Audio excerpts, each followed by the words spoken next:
Ya, dan untuk membahasnya lebih lanjut sudah bersama dengan saya pengamat politik Adi Prayitno. Selamat sore Pak Adi, bagaimana kabarnya Pak? Selamat sore, Yona. Alhamdulillah sehat selalu. Sehat, luar biasa. Oke, Pak Adi, kalau kita lihat ini berdasarkan quick count sementara, hasil sementara ini masih diungguli oleh paslon nomor urut 2. Tapi kalau kita lihat dari pileg, dari quick count hasil partai ini masih menunjukkan bahwa partai PDI Perjuangan ini masih unggul. Nah, kalau misalnya dari Pak Adi sendiri melihatnya bagaimana nih? Kalau kita lihat kan sebetulnya PDI ini bahkan juga tidak masuk dalam koalisi paslon 02 ini sendiri. Bagaimana ini Pak? Ya, saya kira memang dalam setiap pemilu itu pasti ada sesuatu yang disebut dengan paradoks ya. Misalnya pilpresnya kuat tapi pilegnya lemah. Ada juga yang pilegnya lemah tapi pilpresnya kuat. Yang terjadi di Pilpres 2024, paradok pertama adalah PDIP yang kemudian menjagokan Ganjar dan Mahfud MD dalam konteks Pilpres harus diakui. Versi quick count saat ini adalah nomor 3. Tapi pada saat yang bersamaan kita kan tidak bisa menutup mata dalam konteks Pileg, PDIP adalah juaranya. Dan yang kedua, kalau kita membaca hasil quick count, yang juara dalam Pilpres 2024 adalah Pak Prabowo Subianto. Jelas, itu tak bisa dibantah. Tapi pada saat yang bersamaan, hasil pilegnya justru Gerindra runner up, jauh di bawah PDIP dan dia juga di bawah Golkar.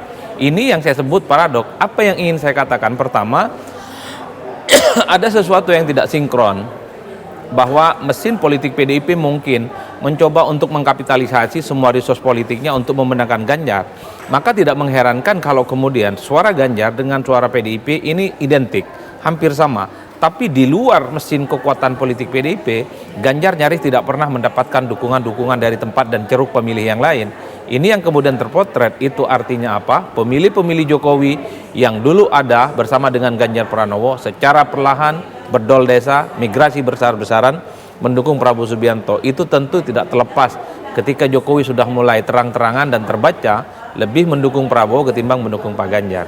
Kan ini yang kemudian bisa menjelaskan satu sisi PDIP-nya kuat, tidak terganggu elektabilitasnya, tapi dalam konteks Pilpres suara Ganjar itu hilang dan dia kabur ke tempatnya Pak Prabowo Subianto. Begitupun dengan Prabowo Subianto, kita akui bahwa pilegnya kalau kita membaca bahwa the one and only yang menjadi magnet dari Gerindra itu adalah Prabowo Subianto, mestinya naik secara signifikan. Tapi per hari ini kalau kita membaca quick count, Gerindra itu baru sebatas 13%. Bayangan saya Gerindra itu di atas 16 sih sebenarnya. Itu artinya apa? Kemenangan Prabowo dalam konteks Pilpres tidak terlepas dari limpahan politik elektoral, terutama mereka yang menjadi loyal dan strong voternya Jokowi, mereka orang yang mengaku puas dengan kinerja Jokowi, perlahan dan memberikan dukungan politiknya pada Prabowo Subianto. Ini yang saya sebut sesuatu hal yang paradoks ya.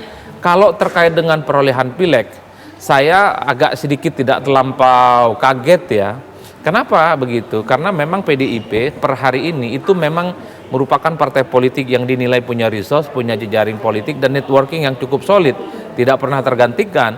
Nah, yang kedua, kenapa saya tidak kaget? Kalau kita membaca Golkar, sekalipun tidak pernah punya jagoan dari kader internal mereka, baik di Capres ataupun Cawapres, di 2019 Golkar runner up. Jadi perolehan Golkar di 2019 sebenarnya dia jauh lebih tinggi dibandingkan Gerindra. Itu kalau kita membaca konversi suaranya di Senayan ya. Jadi ini yang menurut saya kalau kita membaca quick count, rankingnya kan PDIP, kemudian Golkar, dan nomor 3 adalah Gerindra. Ini sepertinya persis sama dengan suara pileg 2019 yang lalu. Yang berubah dalam Pilpres kali ini adalah Prabowo yang menang, jagoan dari Gerindra, kemudian jagoan dari PDIP Pak Ganjar Pranowo itu kalah. Itu saja sih menurut saya konteksnya. Inilah yang menurut banyak teman-teman dan kita semua sebagai peneliti, ada sesuatu, ada distingsi di mana Pilpres dan Pileg yang dilaksanakan secara serentak, seringkali pemilihnya itu hati dan pikirannya sering terbelah. Satu sisi misalnya Pilpresnya pemilih Prabowo, tapi Pilegnya di tempat yang lain. Satu sisi Pilpresnya itu misalnya mendukung Pak Ganjar dan Pak Anies, tapi kalau untuk bicara tentang partai dan pileg, dia berada di tempat yang lain.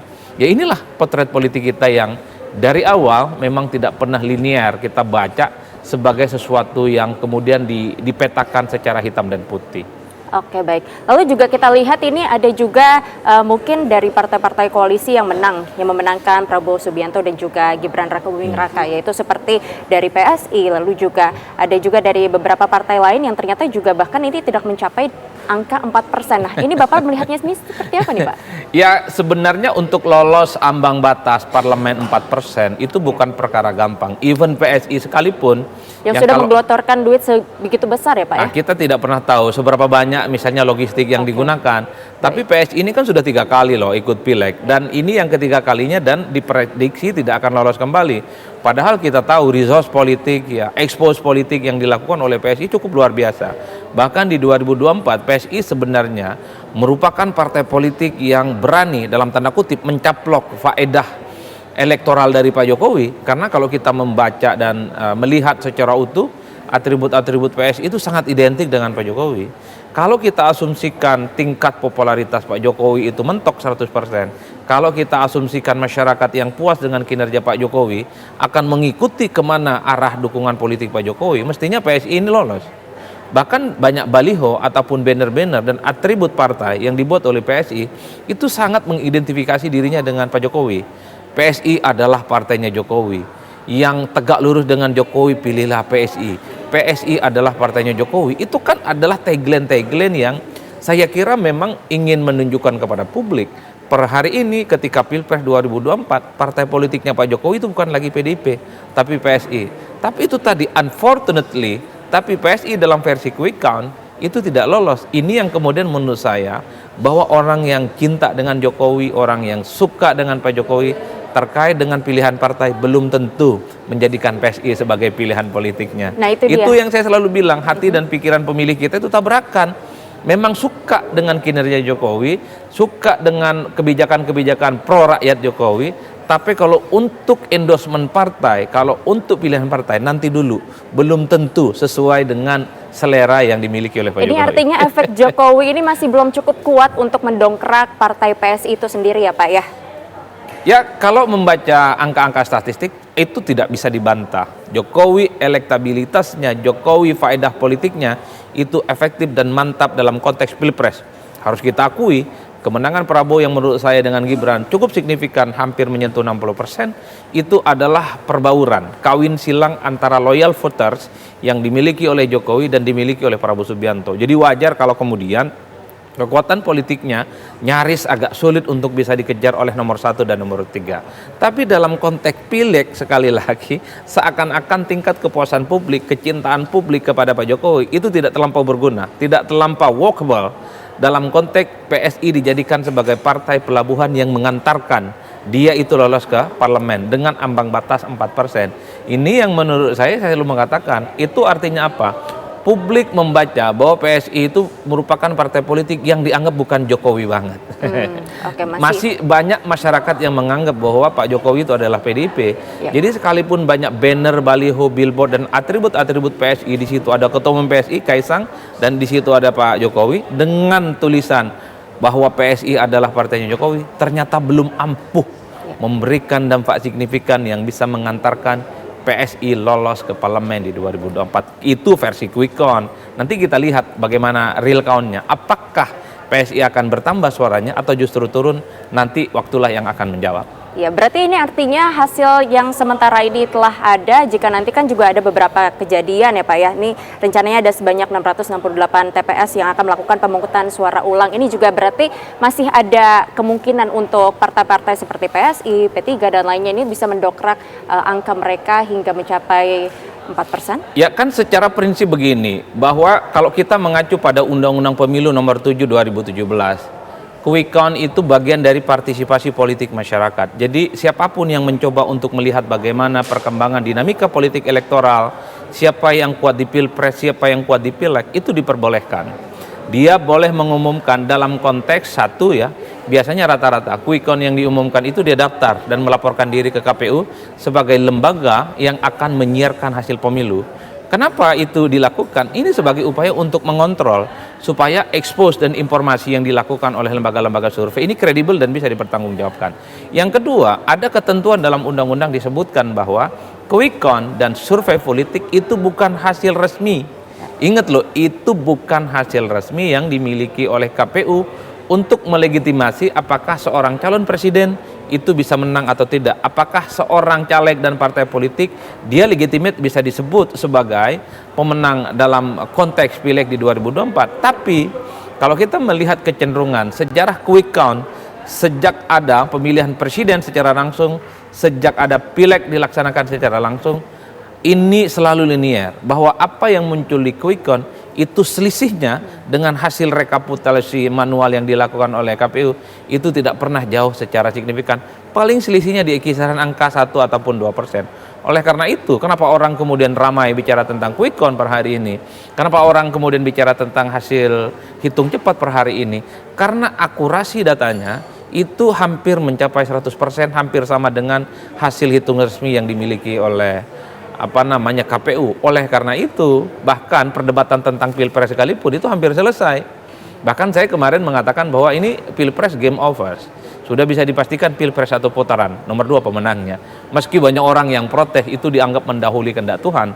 Cuman yang ingin saya katakan adalah, kalau kita membaca angka-angka yang muncul dalam statistik, baik itu exit poll ataupun quick count, memang kecenderungan nomor 2 untuk satu putaran itu kuat. Karena sudah hampir 60%. Jauhnya jarak dengan 1 dan 3 ini cukup luar biasa. Oleh karena itu bagi saya, tentu dengan tanpa mendahului kehendak Tuhan, sekali lagi, masih banyak misalnya pemungutan suara ulang, tapi dalam banyak hal, saya kira tidak akan mengubah peta politik secara nasional, baik dalam Pilpres ataupun dalam Pileg. Oke, artinya mungkin tidak akan ada perubahan secara signifikan dengan adanya TPS yang akan dilakukan pemungutan suara ulang kembali begitu ya Pak. Nah kembali lagi kita membahas mengenai Pileg nih Pak. Kalau kita lihat kan ada masih banyak partai-partai yang masih belum menyentuh angka 4%. Dan lalu mereka partai-partai ini akan kemana nantinya Pak? Ya kalau partai politik yang nggak lolos parlemen ya wassalam. Mereka ini tidak punya perwakilan di DPR RI, tapi karena undang-undang kita itu tidak mengatur tentang elementary threshold atau parliamentary threshold dalam konteks provinsi, kabupaten dan kota. Sekalipun mereka seperti PSI dan partai-partai lain nggak lolos ke Senayan, tapi mereka masih punya perwakilan anggota DPRD di level provinsi, kabupaten dan kota. Saya cek misalnya di berbagai tempat, PSI itu kuat misalnya di Tangerang Selatan, kuat juga di sebagian daerah Banten, kuat juga di Jakarta ataupun di daerah-daerah yang dia itu adalah perkotaan. PSI juga begitu, Perindo juga begitu, ataupun Hanura juga begitu, PBB juga begitu. Partai-partai yang nggak punya perwakilan di DPR pusat, tapi di daerah-daerah mereka itu punya. Karena memang kalau kita membaca undang-undang politik kita, soal ambang batas parlemen ini kan hanya berlaku untuk DPR pusat. Jadi kalaupun toh misalnya PSI nggak masuk, Hanura nggak masuk, PBB nggak masuk, Gelora nggak masuk, dan yang lainnya nggak masuk, itu cuma di DPR pusat, provinsi dan daerah yang lain itu ada. Kalau ditanya apakah mereka akan kemana, ya untuk DPR pusat mereka bubar jalan, tapi provinsi mereka akan terus melakukan konsolidasi. Ini yang saya katakan bahwa partai-partai politik dalam sistem proporsional terbuka semacam ini, dulu memang ada semacam kritik, karena partai-partai politik yang nggak lolos parlemen ini kan suaranya hangus, hilang. Padahal itu juga adalah suara rakyat. Misalnya, kalau PSI per hari ini dapat 2,6, anggap saja misalnya itu setara dengan 3 juta pemilih, kan sayang kalau PSI tidak punya perwakilan. 3 juta ini yang memilih PSI mau dikemanakan suaranya. Begitupun misalnya dengan suara Hanura yang 1, sekian persen, suara Perindo yang 2,5. Kalau partai ini nggak lolos ke parlemen, pemilih-pemilih Perindo, pemilih-pemilih Hanura, PSI, Gelora, ini mau kemana? Ini kan hangus suaranya. Oleh karena itu memang ke depan KPU, Bawaslu dan pemerintah harus berpikir supaya bahwa ambang batas parlemen yang ini menjadi barrier sebenarnya, yang menghilangkan hak politik warga negara yang kemudian terwakilkan melalui pileg, itu bisa bisa diakuisisi, bisa disalurkan sebagai bentuk partisipasi politik.